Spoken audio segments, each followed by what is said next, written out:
Memasuki penghujung tahun 2021, Balai Besar Meteorologi, Klimatologi, dan Geofisika Wilayah 5 Jayapura mengimbau masyarakat untuk mewaspadai fenomena La Nina. Hal ini disampaikan Kepala Stasiun Klimatologi BBMKG Wilayah 5 Jayapura, Doni Kristianto. Disampaikannya pula fenomena La Nina ini saat ini sudah terjadi di wilayah Papua, khususnya Kota Jayapura. Selengkapnya akan disampaikan Aldi Bimantara, jurnalis Tribun Papua yang kini sudah bergabung bersama kami di sana. Halo rekan Aldi. Ya, halo Dea dan juga Tribuners. Memang benar sekali dilaporkan dari Jayapura, Papua. Ini informasi peringatan dari Balai Besar Meteorologi, Klimatologi, dan Geofisika BBMKG Wilayah 5 Jayapura, di mana ini pihak BBMKG Wilayah 5 Jayapura mengimbau masyarakat Papua, khususnya yang ada di kota Jayapura, untuk mewaspadai fenomena La Nina memasuki penghujung akhir tahun 2021 menuju ke 2022. Dea dan juga Tribuners, saat saya berkesempatan untuk mencoba mewawancarai Kepala Stasiun Klimatologi BBMKG Wilayah 5 Jayapura, Doni Kristianto, di ruang kerjanya, memang dirinya menyebutkan bahwa fenomena La Nina ini memang merupakan salah satu fenomena yang biasanya terjadi di kawasan Samudra Pasifik dan pada umumnya di wilayah Indonesia, begitu memasuki periode Desember menuju ke Maret atau April 2022. Dan memang dalam antisipasi, sebagai bentuk antisipasi, dirinya juga pihaknya dari BBMKG Wilayah 5 Jayapura sudah mengeluarkan warning atau peringatan dini mengenai terkait upaya mitigasi pencegahan terjadinya apabila terjadinya potensi bencana yang ditimbulkan dari fenomena La Nina ini, khususnya di wilayah kota Jayapura, Papua. Dea. Ya, Aldi, terkait imbauan dari BMKG ini bisa Anda jelaskan lebih detailnya untuk saat ini bagaimana kondisi cuaca di kota Jayapura dan juga bagaimana fenomena La Nina yang terjadi di sana?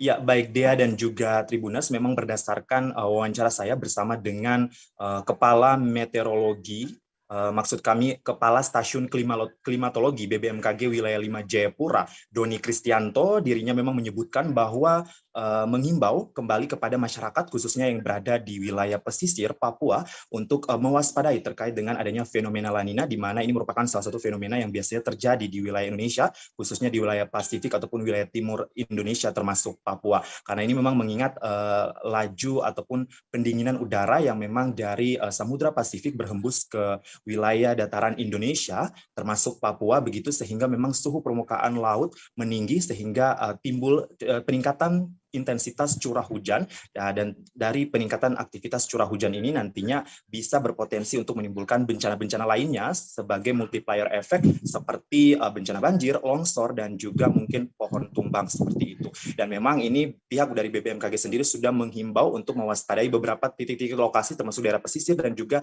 daerah potensi longsor khususnya yang ada di kota Jayapura. Dea. Ya, bisa Anda jelaskan lebih detailnya Aldi terkait imbauan dari BBMKG sendiri dan bagaimana atau sudah adakah langkah-langkah saat ini dari daerah-daerah khusus yang menjadi atensi BBMKG terkait fenomena La Nina? Baik Dea, memang tepat sekali, memang himbauan khusus dari Kepala Stasiun Klimatologi BBMKG Wilayah 5 Jayapura, Doni Kristianto, di Jayapura yang pada saat ini kami temui, memang dirinya atau pihaknya menghimbau bahwa khususnya bagi para masyarakat yang berprofesi sebagai nelayan di kawasan pesisir Jayapura dan juga Serui, kemudian Biak, ini untuk selalu mewaspadai fenomena La Nina karena memang adanya aktivitas peningkatan gelombang laut, begitu, sehingga agak sulit memprediksikannya, namun memang pihaknya terus menghimbau dan memberikan sosialisasi kepada nelayan sebagai salah satu profesi yang cukup rentan begitu terkait dengan fenomena La Nina ini mengenai aktivitas gelombang laut. Dirinya juga menghimbau bagi masyarakat untuk bisa mengecek atau memeriksa secara rutin di situs BBMKG Wilayah 5 Jayapura terkait aktivitas curah hujan, aktivitas gelombang laut ataupun permukaan laut bagi para nelayan yang ingin melaut di penghujung tahun ini. Dea. Baik, terima kasih rekan Aldi. Dan berikut Tribuners kami tampilkan hasil wawancara rekan jurnalis kami bersama Kepala Stasiun Klimatologi BBMKG Wilayah 5 Jayapura, Doni Kristianto, selengkapnya.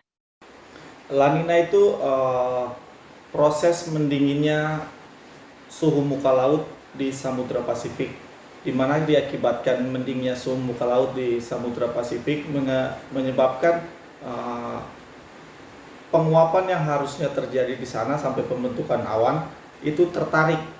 Jadi penguapan sampai pembentukan awannya akan lebih masif di samudra atau di wilayah Indonesia ini. Nah, akibat penguapan dan pembentukan awannya lebih masif di Indonesia mengakibatkan curah hujan di Indonesia meningkat di atas normal, dan ini terjadi hampir di seluruh wilayah Indonesia dari tengah sampai ke timur terutama. Terus kalau dampaknya untuk Papua sendiri bagaimana? Dampaknya untuk Papua, kalau dari kajian-kajian kami sampai terakhir, peningkatan curah hujan di Papua terjadi, memang secara langsung tidak terlalu signifikan, antara sekitar 10% sampai 40% di beberapa tempat di wilayah Papua. Contoh untuk peningkatan curah hujan paling tinggi itu biasanya terjadi di Pegunungan Tengah dan di daerah Biak. Terus dan kalau di Jayapura memang terjadi peningkatan hanya sekitar 10, 15 sampai 20%. Kalau di Pegunungan Tengah dan Biak itu bisa sampai 40%. Dan hal ini kalau dari pantauan kami, pendinginan suhu di muka laut Pasifik sana itu sudah terjadi sekitar awal November dan diperkirakan akan berakhir nanti sampai bulan 4 2022. Jadi kebetulan bertepatan dengan musim hujan 2021-2022 ini.